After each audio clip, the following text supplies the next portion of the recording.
and a very warm welcome to our series Virtue Baby. अभी तक जो हमने बात की वो यही कि जब भी उस मेहमान का हमने स्वागत करना है खुले दिल से करना है, चाहे जितनी भी आकांक्षाएं हों, चाहे जितनी भी घबराहट हो, चाहे जितने भी फियर्स हों। अगर हम एक भी थॉट उस फियर का या उस घबराहट का लाते हैं या फिर रिजेक्शन का लाते हैं, वो उसी वक्त उस सोल तक, उस आत्मा तक जिसने आना है, उस जीव तक पहुंचता है।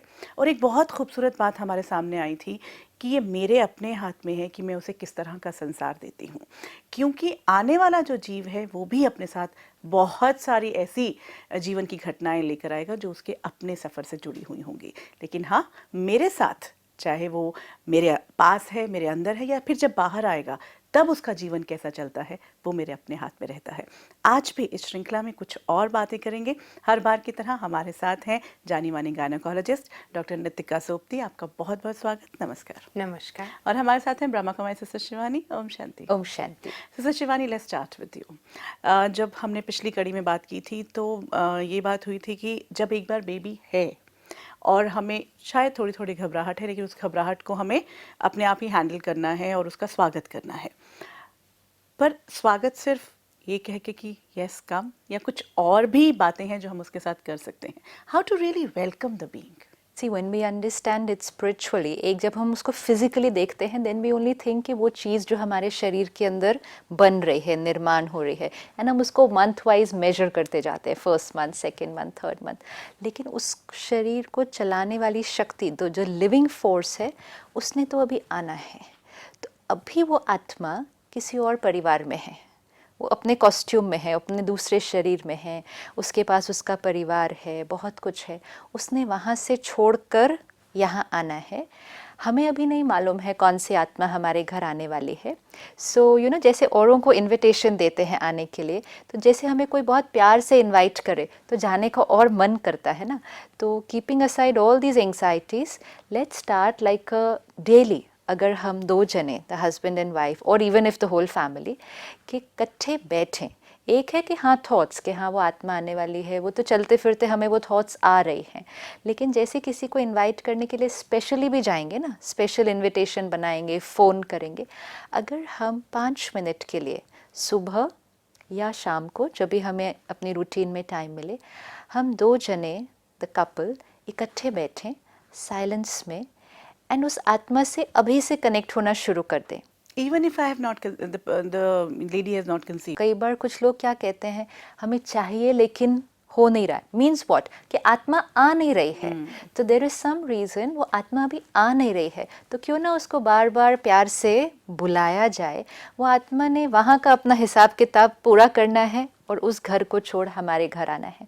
तो अगर हम दो जने, द हस्बैंड वाइफ, रोज़ बैठें इकट्ठे, अपनी रीति से परमात्मा को जैसे याद करते हैं याद करें। और अगर इसको यू नो आप अपने मंदिर में, या जो भी आपके घर में प्लेस ऑफ वर्शिप है, या मेडिटेशन रूम है, या बालकनी में, मतलब जहाँ वाइब्रेशन बहुत प्योर एंड पीसफुल हो, एंड इकट्ठे बैठकर परमात्मा को भी याद करें, परमात्मा से शक्ति ले, अपने आप को भी पीसफुल करें, यू नो, वाइब्रेशन से अपने आप को भी पीसफुल एंड रिलैक्स्ड करें, एंड उस आत्मा को अब एक बड़ा स्ट्रॉन्ग मैसेज भेजना शुरू करें कि welcome, we are waiting for you. हमें लगता है कि ये थोड़ी किसी को पहुंचने वाला है, दिस विल रीच। वो आत्मा आपके घर कौन से आने वाली है, वो ऑलरेडी फिक्स्ड है। वो ऑलरेडी फिक्स्ड है कि यू नो आत्मा का किस आत्मा के साथ रिलेशन है, वो हमारे पास्ट इंटरेक्शंस के हिसाब से ऑलरेडी फिक्स्ड है। तो आपको वो मैसेज देना है, वो एग्जैक्टली उस आत्मा तक ही पहुंचेगा। So you start bonding with the soul from now itself. Yeah. And most important is you sending such loving energy कि you know हम आप, you start talking like you would talk to your child, कि हम आपकी wait कर रहे हैं, जल्दी से आ जाओ, आपके लिए सब कुछ रेडी है, अब आपका वहाँ से पूरा हो रहा है, अब आपको हमारे घर आना है। So it's a kind of a you know conversation which you begin, लेकिन उसमें एक प्योरिटी का एलिमेंट ऐड हो जाता है जब आप उसको बैठ के एक परमात्मा को याद करके एक मेडिटेशन, इसको भी हम एक मेडिटेशन ही कहेंगे, कि टुगेदर एंड इकट्ठे करने से एक 3 जनों की बहुत प्यारी बॉन्डिंग हो जाती है। To sit together every morning before beginning the day, and उस आत्मा को याद करें, एंड इट्स लाइक आह्वान करें, इन्वोक द सोल, आह्वान करें कि जल्दी से आ जाओ, we are waiting for you. And it's a so very wonderful beautiful way. Vibration Yes. Start getting created. And, and आप भी खुद आपस के बड़े relationship वो harmony भी में अच्छा हो होगा. जाता है, एंड आप भी ऑलरेडी अपने आप को भी उस चीज़ के लिए मेंटली एंड फिजिकली प्रिपेयर करना शुरू कर देते हैं. So the mind and the body responds very well to the whole synergy of energy जो क्रिएट होती है ना, वो बहुत ब्यूटीफुल हो जाएगी. In fact, it's a beautiful way to start the journey.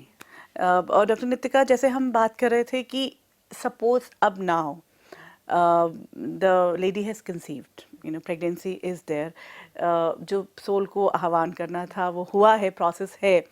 अब ना सिर्फ emotional turmoils, mental, you know, like turmoils, and then the physical Physical changes, also, yes. वो जो discomforts है.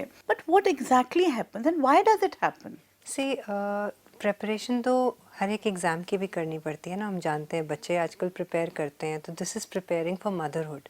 सो अब वो बॉडी, आप खुद सोचते हैं कि यूट्रस, अगर हम एक ऑर्गन को फिजिकल एस्पेक्ट में भी देखें, just about 6 centimetres, not much, small baby, and it is accommodating a 2.5 to 3.5 kg baby within. Just about 280 days, just about 9 months. So कितना चेंज. आप एक छोटी सी चीज़ सोचिए कि अगर आपको अपने एक उंगली को भी सपोजिंग स्ट्रेच करना है, आज मैं इसको खींच रही हूँ, थोड़े टाइम बाद it starts to pain, because वो लिगामेंट में उतनी ताकत नहीं है कि वो उससे ज़्यादा खींचे. सो अब वो इतना यूट्रस एनलार्ज होगा. अब वो जब एनलार्ज होगा ओवर 9 months, तो आसपास के ऑर्गन्स अपनी जगह से हिलेंगे. नेचुरल बात है, नीड स्पेस. जगह तो चाहिए ना उसको. And if you want to actually understand in a physical aspect, supposing you tell me you walk on this road, I will walk straight. Now वो बचपन में गए ना झूले, उस पर जरा चलना हो, जरा चल के दिखाओ, just wobble. So our uterus also now has actually made that entire area wobbly because it has to enlarge, spacing होनी है. So ये तो सबसे Repositioning of the things है. स्मॉलेस्ट चेंज है. तो मुझे दर्द हो रही है, मुझे यहाँ पे एक है, मुझसे ये नहीं हो रहा है, नेचुरल है. जब आप पेशेंट को अपनी अंडरस्टैंडिंग दे दोगे उसकी, तो वो हर बार जब उठने में उसका एक लिगामेंट स्ट्रेच होगा, कहीं उसको क्रैम्प आएगा, you know, her expecting mother को ज़रा सा पेट में इतना सा भी क्रैम्प आता है ना, इट बिकम्स मुझे पेन हो गई, I hope my baby is fine. अब इतने चेंजेस अगर इस बॉडी में हो रहे हैं, तो जैसे ही मन को ये पता होगा कि ये होना है, मन क्रिएट अननेसेसरी, वेस्टफुल, नेगेटिव कुछ नहीं करेगा. क्योंकि एनीवेज कोई pregnant mother wasteful thought create या करना नेगेटिव चाहती. थॉट क्रिएट करना नहीं चाहती है. कहीं ना कहीं it's very deep rootedly they know कि it's not good for my baby, but because of incomplete knowledge वो एंग्जाइटी में अपनी ये क्रिएट करते हैं. इनफैक्ट ये वो फर्स्ट 3 months कहा जाता है कि सबसे जो है डिफिकल्ट होते हैं. इसका कारण है, क्यों होते हैं? बहुत बहुत इंपॉर्टेंट कारण है. जब हमारी बॉडी में थोड़े थोड़े हार्मोन्स हर एक सिक्रीट हो रहा है, चाहे वो हमारी पूरी बॉडी को चलाने वाला जो मेन है, हमारे ब्रेन के जो ग्लैंड्स है, वो बहुत सारे हार्मोन्स हमारे पूरे ऑर्गन्स को दे रहे हैं, जिससे वो ऑर्गन अपना अपना फंक्शन परफॉर्म कर रहा है. अब यूट्रस हमारे बेबी को सपोर्ट कर रहा है, तो बहुत प्रोजेस्टेरोन आ गया बॉडी में. So this progesterone is actually the mothering hormone, जिसकी वजह से हमारा बेबी को सारा न्यूट्रिशन मिल रहा है, क्योंकि जितना भी कुछ हमारे बेबी में हो रहा है डेवलपमेंट, वो सारा उस हार्मोन पे डिपेंडेंट है. अब ये वाला जो हार्मोन है, ये हमारी बॉडी में ही तो एक्सक्रीट होगा ना, पूरा हमारा बॉडी के ही तो ऑर्गन्स के थ्रू जाके उसकी मेटाबॉलिज्म होगी. तो ये जो इतना डिस्कम्फर्ट, नोजिया, वॉमिटिंग क्यों होता है? So natural, it is because of this only. Okay, this hormone has been produce, ज्यादा प्रोड्यूस हो रहा है. बिल्कुल, अब ज्यादा, क्योंकि वो ज्यादा तो होना ही चाहिए, है, हाँ. तभी तो वो बेबी होगा. तो जैसे ही आप मदर को ये इन्फॉर्मेशन दे देते हैं ना कि जो आपको हार्मोन इतना डिस्कम्फर्ट दे रहा है ना, यू नो, वो आपके बेबी को ग्रो करा रहा है, आप इमीडिएटली उस नेगेटिव एक्सपीरियंस को एक पॉजिटिव फील दे देते हैं. You mean to say that it's normal and it's actually helping your Yes, child yes. to grow. Yeah, it's helping your child to grow because it's the growing hormone. अगर वो है तो ही तो growth हो रही है. जिसमें नहीं है प्रोजेस्टेरोन, उसमें ग्रोथ हो ही नहीं सकती. तो वो नेचर को तो सिक्रीट करना ही है. हमारा ब्रेन जब तक वो सिग्नल नहीं देगा ओवरी को सिक्रीट करने के लिए, प्रेगनेंसी रह ही नहीं सकती. That is nutrition for your baby, that hormone. अगर आप कह रहे हैं कि this is a time when the growth is happening and then the intake of the food जो मदर है उसका बिल्कुल कम हो जाता है. हाँ, सो ये भी एक एक्चुअली ये भी एक एंग्जाइटी क्रिएट होती है इनिशियली कि एक तरफ तो बहुत खुश हैं कि प्रेग्नेंट है, दूसरी तरफ ये प्रॉब्लम साथ में आ गई. अब उसमें क्या होता है कि सबसे बड़ा फियर जो मदर कैरी करती है, विच आई कम अक्रॉस, इज कि मैं I am hardly eating anything, is my baby going to grow? But I just want everybody to know that it's okay, you should eat. whatever is possible you should eat and you should try to make it as nutritious. हो सकता है किसी को मन नहीं कर रहा आज रोटी खाने का, तो नहीं खाए ना, उसके कई ऑप्शंस हैं वीट के, आप कुछ भी खा लें, बट थोड़ा थोड़ा खाते रहे. दिन में 7-8 बार खाएंगे, 3-4 बार वॉमिट भी हो जाएगी, अंदर कुछ रिटेन हो जाएगा. दिन में 2 बार खाएंगे और 4 बार वॉमिट करेंगे तो रह नहीं जाएगा अंदर कुछ. So just counseling them by this way, you just actually they start doing it on their own then. वो अपने आप उस चीज़ का चार्ज ले लेते हैं. And medications तो हैं ही हमारे पास, we are not denying. हमने एक safe list of medications हैं जो हमारे को हमारी international bodies ने दे रखी है. हाँ, लेकिन वही वो पूरी फैमिली जो है वो फिर वो कहते हैं अवॉइड करो, हाँ, मेडिसिन करनी चाहिए, अवॉइड करनी चाहिए, बट नॉट कि you have to see the risk versus benefit. कि अगर हमारी एक मदर को कुछ भी नहीं खा पा रही है और वो इतनी वीक हो गई है, तो मेडिसिन लेने का जो रिस्क है वो तो ज़्यादा नहीं है, बिकॉज हम प्रूवन मेडिकेशन दे रहे हैं ना. जो कैटेगरी है ड्रग की, जो डॉक्टर एक प्रिस्क्रिप्शन पे लिखता है, that doctor is authorized to know कि this is good for my baby and this is not.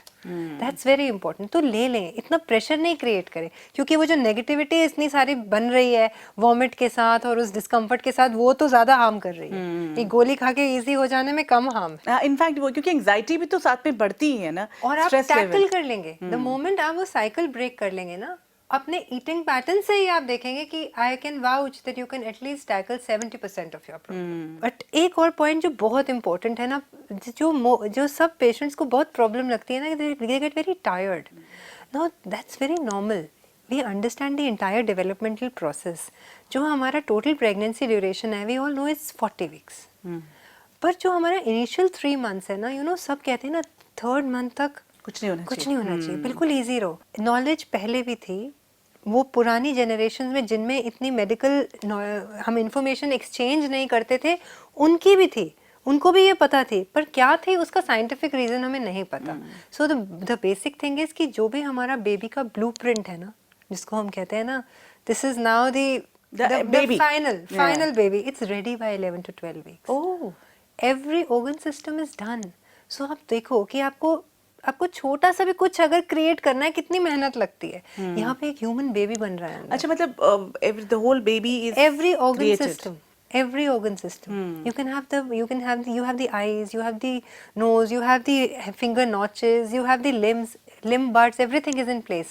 वो ग्रो करना है 11-12 के बाद. तो अब जहाँ इतना डेवलप हो रहा है सब, तो मैक्सिमम हार्मोन तो है ही है उस टाइम, बट आपकी कितनी एनर्जी यूज हो रही है उस एक सेल से एक ह्यूमन बॉडी बनाने के लिए. सो क्या होगा, टायर्डनेस होगी ना. खाना तो हम मैक्सिमम नहीं ले पा रहे, जितना हमें लेना चाहिए कम ही ले रहे हैं, तो वहाँ से जो एनर्जी मिल रही थी वो भी कॉम्प्रोमाइज्ड है, और जो हम अभी यूज़ कर रहे हैं वो ज़्यादा है, तो थोड़ा नेगेटिव बैलेंस है. बट मैं सबको कहती हूँ, इसमें भी टेंशन क्यों करनी, परेशान क्यों होना, एंग्जाइटी क्यों होना. जो प्रोसेस है उसको तो हम नहीं बदल सकते. नींद बहुत आती है, ये भी एक इशू होता है कि I feel sleepy all the time. नींद आएगी, क्योंकि that's the only way you can conserve. अपनी एनर्जी को कंजर्व कैसे करता है ह्यूमन बॉडी, सो के ही तो करता है. सोओगे तो कुछ कम यूज होंगे ना ATPs. जागोगे, चलोगे, बोलोगे, कुछ भी करोगे तो ज्यादा एनर्जी लग रही है. सोने से मिनिमम बेस पे चल रहे हो, तो जब सोओगे तो वो सारी वहाँ डाइवर्ट हो जाएगी. तो नेचर स्लीप इंड्यूस करती है ज्यादा फर्स्ट 3 months में. Women is going through this process and she is experiencing, and the moment she comes to know about this whole thing, I can understand her mindset will shift. जबकि उसको पूरी uncomfortableness से जाना पड़ रहा है. Role of a father and supportive family यहाँ बहुत इम्पोर्टेंट है. At times the father feels that he can't do anything now because everything is happening to the mother. So what can be his role? सबसे important role I think जो पूरी family का होगा, वो to be able to create harmony in the house. बहुत सारी ऐसी चीज़ें हैं घर पे या आपके वर्किंग प्लेस पे जिसका आपको स्ट्रेस है, या आपके अपने हस्बैंड वाइफ की रिलेशनशिप 3 महीने पहले तक भी वो रिश्ता में छोटी मोटी बातें थी, किसी की ज़्यादा बातें भी होती हैं, किसी का तो अब्यूज़ भी होता है, जो एक रिश्ता था. ना व्हाट हैपेंस इज, आप एक ही दिन में वो रिश्ते को ओवरनाइट तो चेंज नहीं कर पाते ना, कि सडनली तो आप 2 के संस्कार एकदम से तो मिलने शुरू नहीं हो जाएंगे. सो इसमें may be if the mother is still going through a lot of up and down, the husband, the father can really would probably that will be his effort. जैसे डॉक्टर नीतिका ने कहा कि एक बच्चा लाना है तो उतनी मेहनत तो you have to go through it. तो अगर मदर फिजिकल मेहनत कर रही है तो maybe the father can take care of a lot of the emotional मेहनत, कि ठीक है अपने अहंकार को गिराओ, झुको थोड़ा सा, कोई बात नहीं, बातों को छोड़ो। कि जो आपकी पहले रिलेशनशिप था, before you know this, and अब जो रिलेशनशिप है उसमें एक बहुत बड़ा शिफ्ट होना चाहिए। अब छोटी छोटी तो छोड़ो, बड़ी भी कोई बात आपके बीच में नहीं आनी चाहिए। क्योंकि जब भी हम स्ट्रेस में होते हैं, हमारी कोई भी फिजिकल डिस्कम्फर्ट और एग्रेवेट हो जाती है। अब ठीक है, we are enjoying the process of the pregnancy, but what about my other stresses. हम ये सोचते हैं कि इसके बारे में टेंशन नहीं लेनी, बच्चे के बारे में टेंशन नहीं लेनी, ऑफिस के बारे में टेंशन तो होगी ही ना, हाँ, वो, या मदर इन लॉ के साथ जो बात है वो तो होगी ही ना। बट मन तो एक ही है ना। उस मन को आप इस बात का स्ट्रेस नहीं दो, लेकिन किसी भी और बात का स्ट्रेस दे दो, तो वो मन आपके ये सारे फिजिकल डिस्कम्फर्ट्स को एग्रेवेट कर देगा।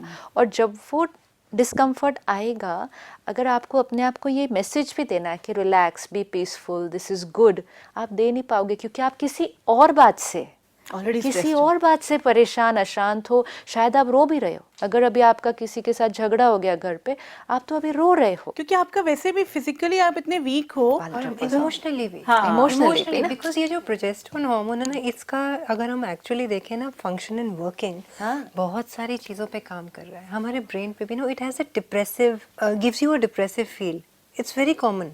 तो mood swings, irritability, depressive feeling होना, with this influx of this hormone, ये बॉडी यूज टू नहीं है। वो रिएक्ट वो मेंटल लेवल पे भी कर रही है, फिजिकल लेवल पे भी कर रही है। मेंटल लेवल पे वो डिप्रेसिव कर रही है, आपको इरिटेबल भी कर रही है, मूड स्विंग्स भी हो रहे हैं, on top of that physical discomfort दे रही है, नोजिया वॉमिटिंग भी दे रही है। ऊपर से फैमिली बहुत ज़्यादा ख्याल कर रहे हैं, because now the girl is pregnant, they are really. Family भी जो ख्याल करती है वो फिजिकल करती है, वो डाइट के ऊपर, अब जैसे सपोज मदर इन लॉ भी है आपके साथ, she'll take very good care of you कि आपको ये खिलाना, ये खिलाना, लेकिन ये ध्यान नहीं रख रहे ना कि वो जो पहले के टकराव संस्कार के वो अब नहीं होने, वो नहीं होना। मुझे उस बातों को या कोई भी और बातों में नहीं उलझना है। सो वो इमोशनल मेहनत, I think the rest of the family should do more than the mother. I just, मुझे इंस्टेंसेस याद आए जो बहुत कॉमनली होते हैं मेरे रूम में। जैसे कह रहे हैं ना कि जो उनको खिलाना है, फिजिकल ध्यान रख रहे हैं, अब वो सब कुछ बना के दे रहे हैं, and she is not in a position to eat. If she refuses, then it adds on to more emotional turmoil. So ultimately जिस पर्पस के लिए वो फैमिली कोशिश कर रही है उसको और इमोशनल डिस्टर्बेंसेस हो रही है, बिकॉज वो ले ही नहीं पा रही जो बनाया जा रहा है। Then they are so worried about the nutrition कि कुछ खाते ही नहीं है ये, बच्चे को नहीं लगेगा, बच्चे कैसे बनेगा। ये तो सारा बच्चे की ग्रोथ का डेवलपमेंट का टाइम है, फिर आप कह रहे हो डेवलप अभी हो रहा है, ऊपर से इसका डाइट ही कुछ नहीं। सो हम we making the girl weaker. Each and every sentence we are saying like this, we are not actually empowering her to eat. जो पूरा 12 वीक के अंदर अंदर सारी डेवलपमेंट हो रही है, तो अगर women is in her right mind, she can actually emotionally and mentally also help the child in process of creating this. Because हम उस बाहर फिजिकल एस्पेक्ट से ही नहीं आते ना, उनके डिस्कम्फर्ट्स में ही घूमते रह जाते हैं। तो हम पहले मदर को तो इतना फिजिकली एम्पावर करने की कोशिश करते हैं ना। आप देखिए, डॉक्टर के पास एक जो रिकमेंडेड विजिट है एंटीनेटल केयर में, दैट इज एवरी 4 वीक्स। अभी वो 4 वीक्स बाद जब आती है, तो आप issues of pain, issues of tiredness, issues of nausea, vomiting, you are discussing that. उससे आगे आप ये वाले एस्पेक्ट को, अब that is the reason, तो मुझे था कि we should talk about it. Because they it's should so know important. how the deep impact it is having no. So अब आप देखो कि प्रोग्रामिंग हो रही है, एक ऑर्गन बन रहा है, एक सिस्टम बन रहा है, she can take a conscious part, she can participate and even father can participate. पूरा परिवार, हाँ, पूरा परिवार। क्योंकि कई बार क्या होता है, पहले 1-2 महीने तो even to get used to the idea, to accept, to adjust, to do everything, उतनी देर में तो जैसे डॉक्टर ने बताया कि वो तो बन ही गया, so you cannot say कि by the time we accept and we get ready and then we mentally prepared, by the time the body is ready. तो शुरू से ही अगर एक्चुअली प्रायोरिटी लिस्ट में मन की स्थिति को ऊपर रखना पड़ेगा, ये बहुत इम्पोर्टेंट है, तब हम अटेंशन रखना शुरू कर लेंगे। अगर हमें अभी क्या लगता है, हमें लगता है बच्चे के साथ या बच्चे पर प्रभाव होगा जब वो पैदा होगा। हाँ। अभी तक वो लगता है अंदर तो वो सिर्फ एक फ्लैश ही है ना, अभी तो वो ऐसे ही है ना, बन ही तो रहा है। नहीं, वो ऑलरेडी बन भी किस आधार से रहा है, एक एक सोच जो पूरे परिवार की, and specially husband wife and then specially mother, you know priority list Mother में is वो भी playing such an important role. But yes. who tells her that? हाँ. It has जैसे to be हम told to her by us, everybody no? no, but the whole family also Yes, can play a role yes. ना. जैसे इन्होंने कहा कि जब वो तकलीफ हो रही है, आपको डिस्कम्फर्ट हो रहा है, अब suppose the patient has gone to her and उस टाइम आपने बताया कि अगर आपको वॉमिटिंग हो रही है इट्स बिकॉज ऑफ दिस, उस समय उसको याद नहीं आएगा घर पे. तब कोई और बताए. हाँ, the family has to play that role कि ये आपको नौशा हो रहा है, वॉमिटिंग हो रही है, which means it's such a good sign. आप इतनी इन्फॉर्मेशन भी उस मन को दे दो ना, उस मन की एंग्जाइटी खत्म हो जाएगी, और नहीं तो एंड शी अगर स्टार्ट ऐसा बोलो, लाइकिंग इट. ये तो होता ही है. हाँ, नॉर्मली घर में होता है, सही वॉमिटिंग हो रही बात तो होता ही है. तो then कोई you बात नहीं. feel, you know, that the person generally तो feels, यही हाँ. होता है ना. So नहीं, that but is why अगर उस information समय empower करेगी. उस समय अगर कोई और भी याद दिला Yes, दे, बहुत यू नो कि ये तो important है. बहुत अच्छी बात है, इसका मतलब your child is taking good nutrition, इसका मतलब, तो she will go through that discomfort also in a happy manner. You know discomfort के बाद तो ठीक है आप ठीक हो गए आपने, लेकिन वो 10 मिनट भी या 5 मिनट भी अगर आपकी मन की स्थिति खुश थी तो it will create that good result. Wonderful. It's a great actually eye opener for all. In fact, अगर अब हम अपना पिछला याद करें तो unawareness में actually most of us have gone through, and somehow this is a good time, you know, like it's a blessing कि आज ये information मिल पा रही है. Sister Shivani and Dr. Nitika, thank you so much. अगर इन 12 हफ्तों में ही बच्चे के साथ माँ का रिलेशनशिप, और माँ is actually, mother is involved in the process of this development, आगे चल के जो उसको बीमारियाँ जो आज के वक्त में कही जाती हैं कि वो जेनेटिक थी, उसको भी सॉल्व किया जा सकता है. इस पर भी हम बात करेंगे, और अदरवाइज अगर आपके मन में कोई बात है आप हमें ईमेल कर सकते हैं. तो आज इतना ही. व्हाट्स योर बेबी में फिर मुलाकात करेंगे. नमस्कार.